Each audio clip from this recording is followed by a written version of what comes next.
We are in Makassar, and this is one of the largest cities in Indonesia and the capital of South Sulawesi. Today, this marine city is known for its culinary treasures. Meat, seafood and desserts, this place has it all. Welcome to Makassar. The best way to discover a country is through its food, which is why I'm taking Toby and Darren on a gastronomic adventure of enak food spots all over wonderful Indonesia. So we can create new dishes inspired by local flavors.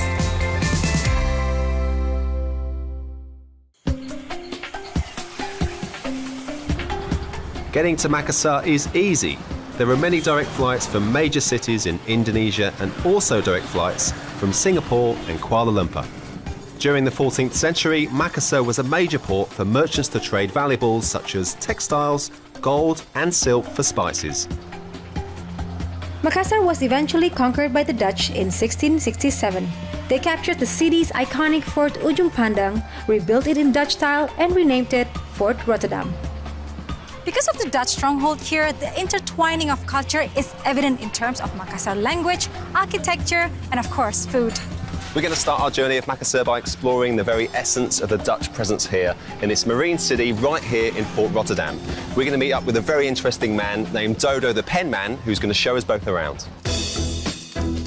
Dodo is an avid pen collector, having collected over 10,000 pens. His quirky personality, passion, and extensive knowledge for his beloved city has made him a well-sought-after guide in Makassar. So, Pak Dodo, what are the obvious Dutch traits here? If you come here, the main point that you want to see is the church. If you see from above, the shape of this area looks like a turtle crawling to the sea. Oh, wow. Yeah, you know turtle? I do know turtle. That's why, turtle of course, that's why the local people call here Benteng Panyua. That's local language Makassaris. But in Indonesia or Melayu, we call penyu. Animal who can live on the land and also on the sea. And also for the symbol, how the animal protect the enemy because they have a hard shell. Yeah. Good philosophy. The Dutch rebuilt the destroyed parts of the fort to include distinctive Dutch structure and architecture. But the most significant thing about this fort is that it was used to store spices before they were shipped to Europe. So I've heard there's a huge spice trade here. Where do they keep all the spices? They keep here in the building because Makassar is the main city at the time. So do you think that spice trade had a big influence on the cuisine here? Oh yeah, of course, yeah. Because as you know, when the trader they bring here, there are local ingredients. The Chinese, Arabic, and India affect the local food in Makassar in here. Yes. Melting pot. Yeah, right. Sounds like the Dutch really got a foot in this place. Well, Marinka, I hear the locals here have 6 meals a day. And when in Rome... I can see that you're up for the challenge, Darren. So, let's try meal number 1, which is Coto Makassar. It's all about beef. I'm hooked and curious. Lead the way. Okay, that way. People in Makassar are passionate about food, especially dishes that include fish and meat. Sulawesi food is fiery and the variety they have here in Makassar is endless. So it's no wonder the locals here are known for eating up to 6 meals a day. But although Makassar is a seaport, one of the food staples here is beef.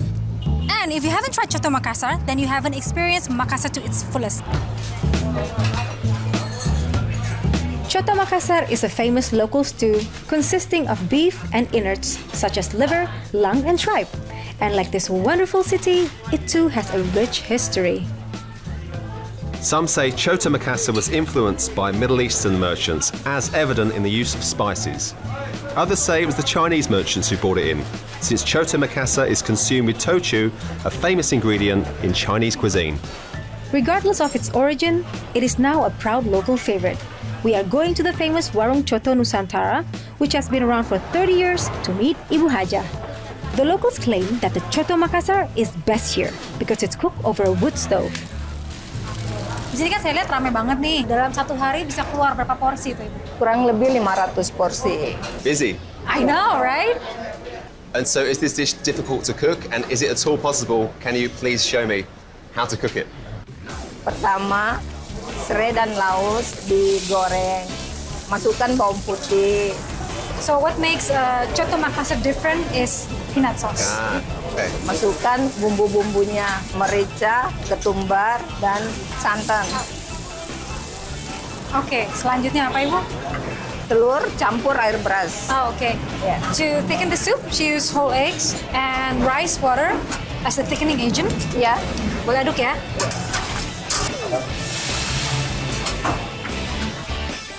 Then in goes all the meat and you cook it for a good hour or so to get its rich and tasty broth. Oh wait, it smells delicious. I know. So now the best bit, the eating. Traditionally, you eat it with a little bit of this rice cake. Okay. We call it ketupat. I mean, there's some really quite strong flavours coming from, you know, you've got heart in there, liver, kidneys, and when cooked for a long time, they can be somewhat bitter, but I think because of that, you've got coconut and the peanut butter, and you've got all that sweetness that counteracts that, so it's actually a really well-balanced soup. Now I've got a taste of the famous Choto Makassar, I've got a couple of ideas for my very own cooking demonstration. Oh, really? Well, perhaps I can take you to an island to get more ideas for you. Can't wait.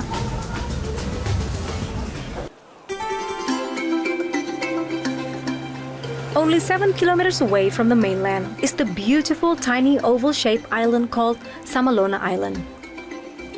There is a legend about its waters. It is believed that thousands of years ago, couple Datu Museng and Maipa Deapati were forbidden to be together in this life. So they sacrificed themselves in this very sea to be together for eternity. Today, people come to the island to relax and enjoy a barbecue. And because we're on a mission to eat like the locals, we too are going to take our daily catch and barbecue it right here on the beach. Wow, I could spend a long time here. Look at that beautiful blue water. It's gorgeous, isn't it? There's also good snorkeling around the corner, but we're here for meal number 2. Ikan bakar, grilled fish. Consists of garlic, onions, oil, and turmeric. Smell that.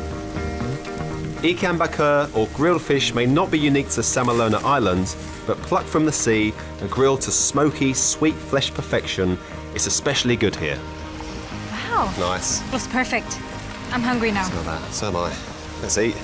Depending on preference, the fish can also be prepared with some chilies, tomatoes, soy, sugar, or lime juice. As the sun sets in the horizon, I can see why the Dutch were so eager to get their hands on Makassar. It truly is paradise. Nothing like ending the day with a barbecue. Fresh seafood, fresh coconuts, and a magnificent view. You couldn't really ask for more.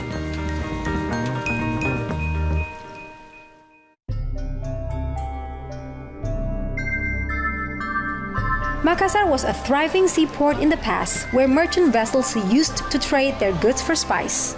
But even before the Spanish, Portuguese, or Dutch, the Makassar ethnic groups had already developed powerful kingdoms that encouraged trade and fishery.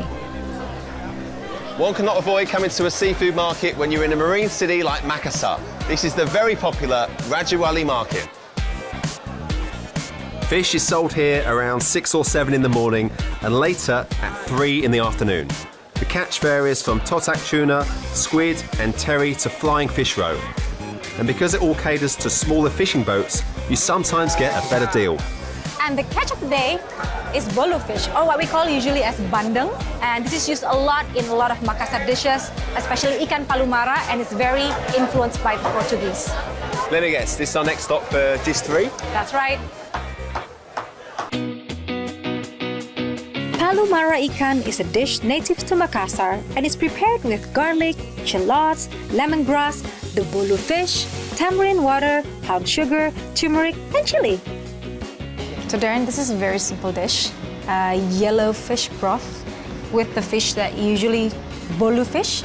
You can use mackerel as well to cook this, but the locals said that this is the best, using bolu fish. Let's taste it. Okay.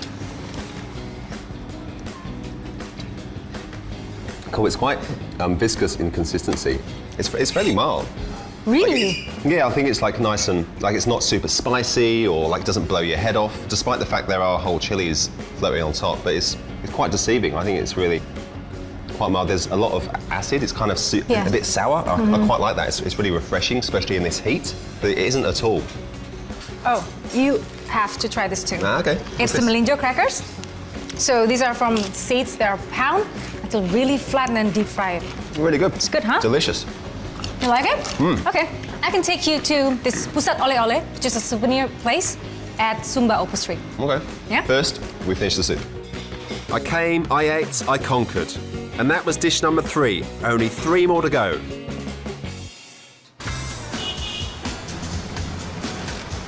This is vibrant and bustling Somba Opu Street, and you can get anything at this place. From food to handicraft to local Makassar souvenirs and even those from around Sulawesi.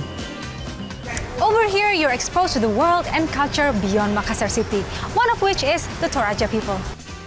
The Toraja people are one of 4 ethnic groups in Makassar. The word means people of the uplands. Torajans are renowned for their elaborate funeral rites, burial sites carved into rocky cliffs, traditional peak roof houses known as tonkanan, and colourful wood carvings. And on the long Somba Opu Street, you can duck into any one of these many handcraft stores here and get a souvenir by the Toraja people, such as elaborate carvings, Toraja coffee, and textiles. This looks very unique. What is it? It is, isn't it? It's Tongkonan House, native to Toraja people. You know, Darren? How about you find me a souvenir that represents Makassar the most? And I will give you a surprise. Right, you're on.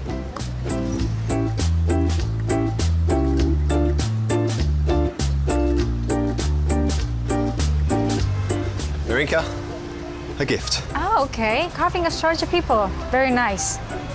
And that's your surprise. A green banana. Yeah, it's Makassar specialty. Try it. It's not even ripe. Okay, I'll show you the real surprise. Another green banana? It's a very special kind of banana. I'm not entirely sure about this. Marinka spoke to me about the special green banana dish, and it turns out she was telling the truth. Pisang ijo, which literally means green banana, is one of Makassar's most iconic desserts. Sweet, aromatic and filling, Pisang ijo can be found almost anywhere on the island. And to keep up with my mission of eating 6 meals a day like a local, Pisang ijo is my dish number 4. So there's obviously bananas here, steamed, and they're wrapped in this rice flour mixed with the pandanus leaves. That's why it's green. And then syrup, like pink syrup, shaved ice, a little bit of condensed milk, and what makes it special is smooth rice porridge. Great. Let's try it. Okay. A very, very refreshing dessert. Lots going on texturally. You've got the porridge, the crunch of the ice, the sugar syrup, and the chew around that banana. Works really well. I really like the consistency of the pisang hijau. It's chewy and soft inside with the bananas, a little bit of sourness, and the sweet and salty mix to it. Because the porridge is quite salty, there's coconut milk inside. And the syrup's very sweet, so if you mix it, it's like a sweet and salty. Very nice combination. The perfect dessert for a hot day, and that shaved ice just takes it up a notch. Brilliant. I think I might have a few ideas to tweak from the dessert for the cooking demo. With 4 dishes down, we're making a pit stop at Tuarco Toraja Coffee for a drink. Makassar locals love their coffee, and Toraja Coffee is the coffee to try while you are here. Tuarco Toraja Coffee produces their own coffee and has a coffee plantation in Toraja, a 6-hour drive from Makassar. They are one of the very few places in Makassar that serve Arabica coffee. And after seeing Toraja Coffee being snatched up by tourists at Somba Opu Street earlier, I was curious to find out what the fuss was about. Toraja coffee is really famous. It's one of the best Indonesian coffee, actually. Right. Mine is cold brew, so it's very clean in terms of taste, very crispy, a little bit acidic, but I like it. Beautiful. I actually normally like loads of milk in my coffee, but this is a great way to enjoy, you know, I like the cold pressed brews as well. They're kind of interesting. It's a cleaner representation of the coffee. Yeah. Without milk, I'm getting all those nuances. Like, it's a bit of, but this is a bit of caramel. It's very, very smooth. A little bit of vanilla. It's beautiful. Okay, I admit, that tasted pretty good, and I can see why it's a big deal. But now it's time to hit the food trail again.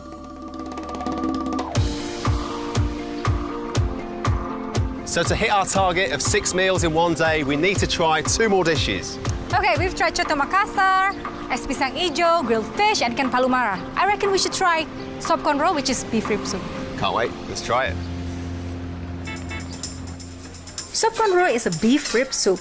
The soup is made from a mixture of various spices, especially coriander and kluwak, a fruit that gives the soup its dark color.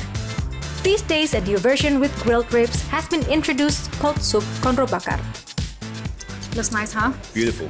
This dish was made popular by a teacher back in the 60s, and then he started a warung, just a small one. Since then, it's taken off until now. It's very hearty. It is massive amounts of flavour. Really big, rich. Not much chili at all, but I see they serve it with sambal and lime. It's really going to need the lime because It's almost like the fat has been emulsified back into the broth, almost like a beef version of a tonkatsu ramen. The meat is really tender, and you can taste all the spices. Wow, that's a complete meal right there. Meat that just falls away from the bone, a really flavoursome stock. Beautiful dish. Wow, that was dish 5. One more to go. In the evenings, Losari Beach is where the locals from all walks of life flock to watch the beautiful sunset over this majestic land. In Old Javanese, Losari means the spirit of the earth, and it couldn't be more fitting for this place. Aside from the beautiful sunset here, the other attraction is a string of stalls that sell a tasty and popular traditional dessert, pisang epek. Pisang epek is pressed banana, and it's typically served with palm sugar syrup and condensed milk. Variations exist too. You can have it with chocolate and even cheese. I'm having mine with chocolate, and Darren is taking the original. Wow, the chocolate pisang epek is very dense.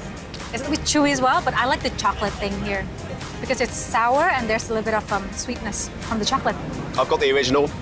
Chewy bananas, palm sugar, and a touch of condensed milk. Great way to finish 6 meals. I honestly didn't think I could match the Makassar way of life of having 6 meals a day, but we did it. In our short time here, we tried Choto Makassar, ikan bakar, palumara ikan, pisang ijo, soup conro, and just then pisang epek. Oh wow, I honestly didn't think that we could accomplish 6 meals. I feel like a local now. Marinka, well done. 6 meals in one day and I am stuffed. Tomorrow is our cooking demonstration in front of the local community and I cannot wait. In the meantime, let's finish these. Yeah. Dig in.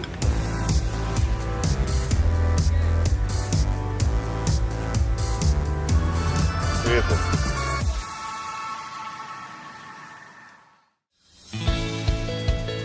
So the day has arrived. We're here at the lovely On 20 Bar and Dining overlooking the stunning Makassar.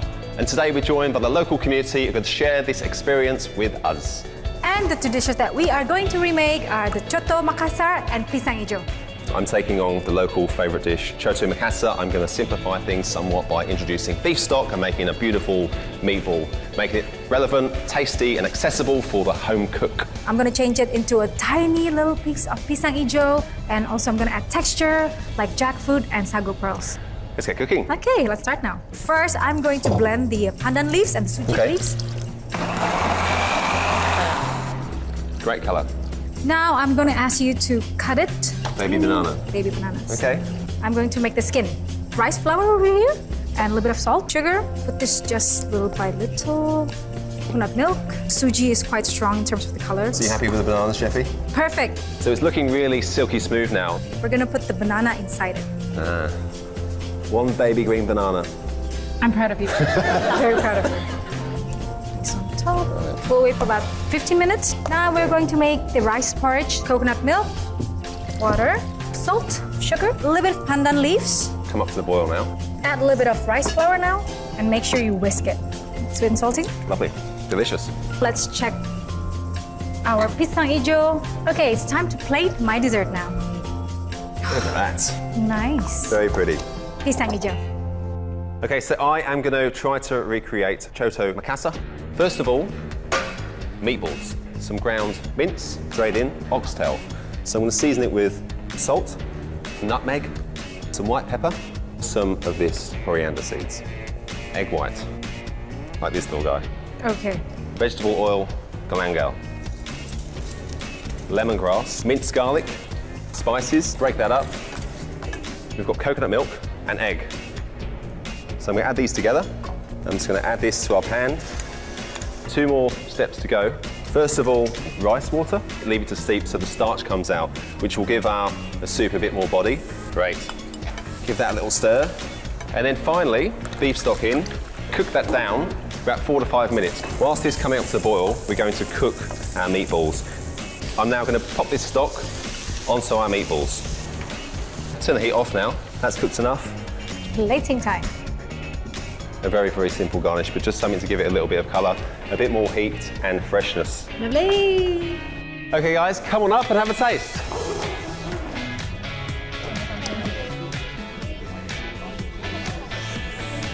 Perfect. Oh, lovely. Now that we've shared our recipes, it's time for these lovely people to recreate our dishes. Okay, everybody ready? Yeah. 3, 2, 1, let's go! The flavor of Makassar itself is actually the culture and the food. The flavor of Makassar is semuanya enak, manis, lain daripada yang lain. I do like the meatballs, they're great. Beautiful, well done. Not quite as sweet, beautiful textures though. I like the presentation of the banana, delicious. Guys, great work, give yourselves a big hand. Makassar has definitely given me an insight into how the Dutch and their trading counterparts have influenced the cuisine in the city. The variety of the cuisine here, the culture, the beautiful landscape found in and around Makassar makes this a city I definitely will return to. I will be back.